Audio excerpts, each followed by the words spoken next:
आपको याद दिला रहा हूँ 25, 26, 27 अक्टूबर हमारा राष्ट्रवादियों का महाकुंभ, जिसमें हम हिंदू इकोसिस्टम का निर्माण करेंगे। उसके लिए हमारा जो क्राउड फंडिंग चल रहा है वो अत्यंत सफल है। आप लोगों की अनुकंपा से 63% उसमें अभी योगदान आ गया है। आप सभी से अनुरोध है, कृपया इस योगदान को शीघ्र 100% करें। इसके लिए या तो QR स्कैन कर लें या फिर डिस्क्रिप्शन में जाके लिंक को क्लिक कर लें।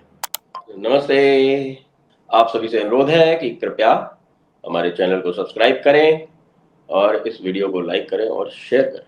अरे भाई लोगों, ये कपिल सिब्बल को क्या हो गया? कपिल सिब्बल जी के डिस्ट्रिक्ट लेवल जुडिशरी के सम्मेलन में नरेंद्र भाई मोदी और CJI चंद्रचूड़ जी के साथ थे और नरेंद्र भाई को बोले कि भाई नरेंद्र जी भाई। यार नरेंद्र जी भाई यदि कपिल सिब्बल बोलने लगेंगे तो भाई अब हमारे CJI साहब के लिए बड़ी समस्या होगी कि उन्होंने तो नरेंद्र जी भाई कह दिया, यानी ऑनरेबल प्राइम मिनिस्टर नहीं बोला, बोला नरेंद्र जी भाई। कपिल सिब्बल जी को क्या हो गया?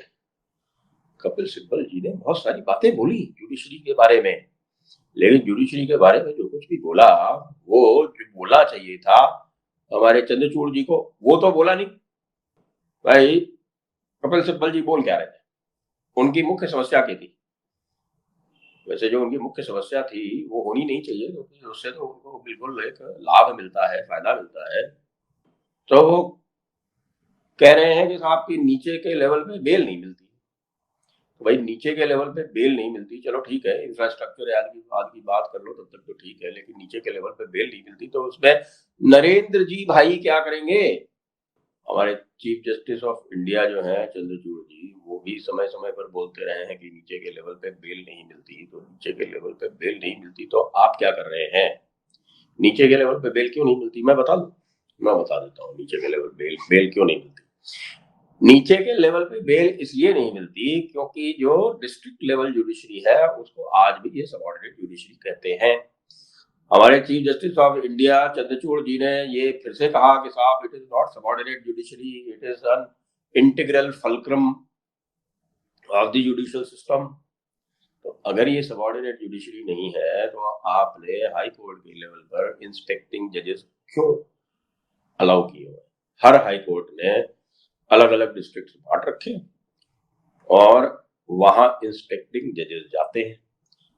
इंस्पेक्टिंग जजेस का डर इतना है डिस्ट्रिक्ट जुडिशरी में क्योंकि इंस्पेक्टिंग जजेस को जो कार्य दिया हुआ है, जैसे कि होना नहीं चाहिए, क्योंकि जुडिशरी इज इंडिपेंडेंट। तो यदि जुडिशरी इंडिपेंडेंट है तो जुडिशरी जो है वो हाई कोर्ट के जजेस से भी इंडिपेंडेंट होनी चाहिए, तभी तो वो इंडिपेंडेंट काम कर पाएगी।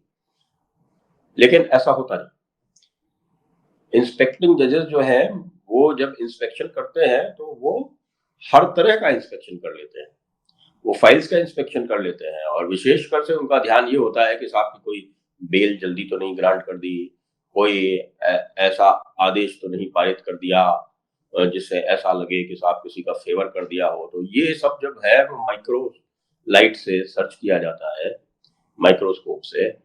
तब ऐसे में आप कैसे सोच सकते हैं कि जो डिस्ट्रिक्ट जुडिशरी है वो इंडिपेंडेंट बनी रहेगी? वो सब ये देखते हैं कि भैया ऐसा कोई काम न करो कि साहब इंस्पेक्टिंग जज महोदय को इसके ऊपर गलती निकालने का अवसर मिल जाए।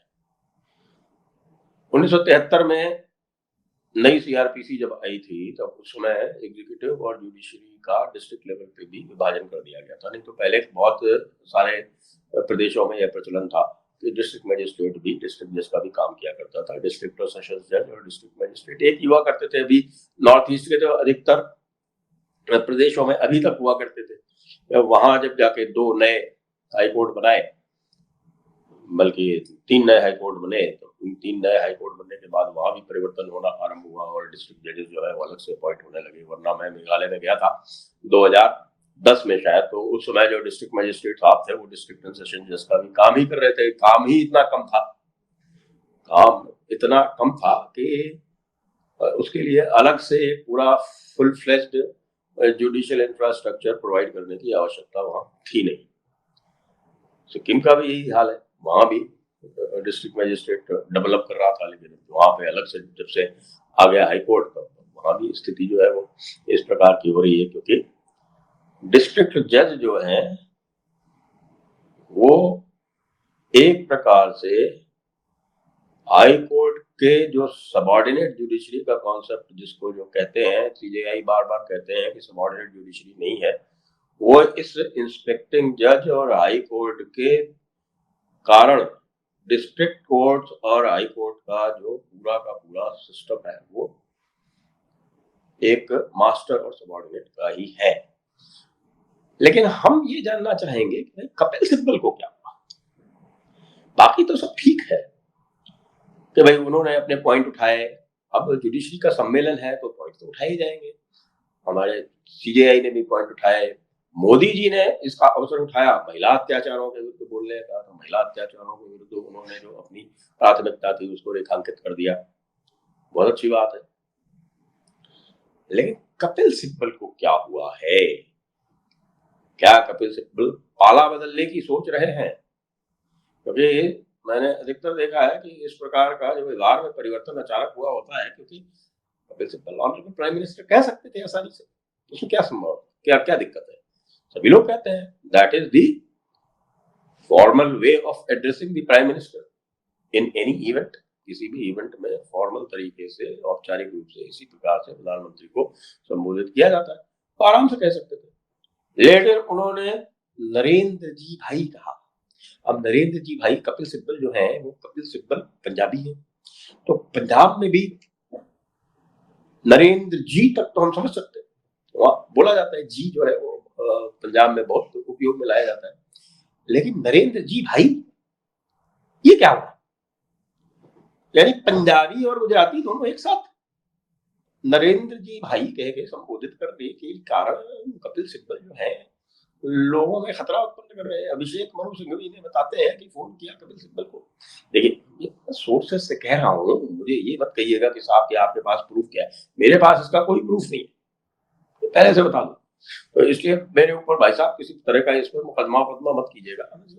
सुना है जो सरगोशी से जो बातचीत चल रही है वो चल रही है कि साहब अभिषेक मनु सिंघवी ने फोन किया कपिल सिब्बल को कि साहब आपको इसी दिन के लिए हमने सुप्रीम कोर्ट बार एसोसिएशन का प्रेसिडेंट बनवाया था कि आप जो है वो पॉइंट स्कोर कर लें, आप अपने नंबर बढ़ा लें प्राइम मिनिस्टर के साथ। अरे भाई, अगर आपको ये करना था तो आप मुझे भी बता देते, मैं भी कुछ कर लेता। अभी 2 दिन पहले तो मैंने स्टेटमेंट दिया है बीजेपी के खिलाफ और मैं कांग्रेस में शामिल हो गया हूँ। मेरे पास कोई और चारा भी नहीं था। आपने तो अपनी सेटिंग कर ली, यानी कि आप हो आए और बन भी गए और इंडिपेंडेंट भी हो गए। मुझको तो राहुल गांधी ने कह दिया कि नहीं भाई, तुमको तो कांग्रेस से का ही हम नॉमिनी बनाएंगे, कांग्रेस में तो तुम पहले से हो, तुम कांग्रेस से अलग होके तुमको हम लड़ने नहीं देंगे। तो मेरी तो स्थिति खराब हुई। अब मैं नरेंद्र जी भाई यदि मैंने किसी दिन बोल दिया तो आपकी तरह, तो मुझको तो निकाल देंगे। तो बताते हैं कपिल सिब्बल ने कहा कि भाई देखो, तुम जो है वो पुराने राजस्थान के हो, तो तुम नरेंद्र जी भाई मत बोलना, तुम तो कहते ना नरेंद्र भाई साहब। तो भाई साहब बोलोगे तो उसको तुम डिफेंड कर सकते हो, क्योंकि आखिरकार तो कपिल सिब्बल है ना। कपिल सिब्बल की जो कानूनी ज्ञान की तो आपको ज्ञान की तो आपको दात उसकी तो आपको प्रशंसा करनी ही पड़ेगी ना। तो उन्होंने उनको तरीका बताया, उन्होंने आप अगली बार जो कहीं इस तरह का कोई ओकेजन हो या ओकेजन नहीं हो तो क्रिएट कर लो कोई, आप तुम्हारे पास बहुत सारे फोरम है, उनसे किसी से कहो कि इस प्रकार का कुछ करे। और जुडिशरी के कार्यक्रमों में प्रधानमंत्री आ भी जाते हैं, जल्दी आ जाएंगे, तो तुम वहां तो तुम उनको वहां पर नरेंद्र भाई साहब कह के संबोधित करना। और कांग्रेस वाले निश्चित रूप से तुम्हारा एक्सप्लेनेशन कॉल करेंगे। तो जब तुम्हारा एक्सप्लेनेशन कॉल करें तो उनसे कह देना कि नहीं साहब, हम तो मारवाड़ी हैं, तो हमने मारवाड़ी में संबोधित कर दिया। और नरेंद्र भाई साहब के बाद में ऐसा करना, 2-4 शब्द मारवाड़ी में भी बोल देना, तो वो पूरी तरह से जस्टिफाई हो जाएगा। तो अभिषेक मनु सिंघवी ने कहा कि आपकी दाद देते हैं कपिल सिब्बल साहब, इसीलिए आप हमारे बड़े भाई हो, इसीलिए हम कहते हैं कि साहब कपिल सिब्बल जैसा कोई नहीं। तो अब अभिषेक मनु सिंघवी जी जो है वो भी अब रास्ता तलाश रहे हैं कि किस तरह से इस प्रकार का कोई कार्यक्रम वो कोई आ जाए तो आ जाए, नहीं तो अपनी तरफ से भी वो कुछ प्लान करके उसको कुछ करके और उसमें नरेंद्र जी भाई को बुला के और उनको नरेंद्र भाई शाह के रूप में संबोधित करेंगे। बस थोड़ी सी गड़बड़ ये हो गई कि इसी कार्यक्रम में वो मनन मिश्रा जी जो है हमारे बार काउंसिल ऑफ इंडिया के चेयरमैन, उन्होंने राहुल गांधी की खिल्ली उड़ा दी। राहुल गांधी की खिल्ली उड़ा दी, संविधान का मजाक उड़ाते हैं, इस तरह की बातें कह दी। तो आप देखिए उसका प्रतिकार नहीं किया कपिल सिब्बल ने। नहीं तो कपिल सिब्बल तो वकील आदमी है, वो उठकर प्रतिकार भी कर सकते थे, नहीं किया। मनन मिश्रा ने जो कुछ बोला डक्के की चोट पे बोला, जम के आलोचना की राहुल गांधी की, और राहुल गांधी के संविधान वाली जो किताब है वो भी लेके गए, वो भी दिखाई कि देखो राहुल गांधी इस संविधान किताब को इस तरह दिखाते हैं और इस तरह से मजाक उड़ा रहे हैं कि संविधान का, इस चीज को रोकना चाहिए। तो अब आप लोगों के ऊपर मैं ये छोड़ता हूँ दायित्व कि आप ये बताइए कि इस पूरे प्रकरण में आगे कौन रहा। कपिल सिब्बल तो वैसे आगे दिख रहे हैं, लेकिन मनन मिश्रा ने जो बोला उसके बारे में आप क्या सोचते हैं? तो क्या कपिल सिब्बल आगे रहे चाटुकारिता में, या मनन मिश्रा ने जो राहुल गांधी की ऐसी तैसी कर दी उससे वो आगे हो गए, या कि फिर कोई नतीजा नहीं, ये सब ऊपर ऊपर की बात है? ये निष्कर्ष आप लोग निकालें। जय हिंद, जय भारत, वंदे मातरम।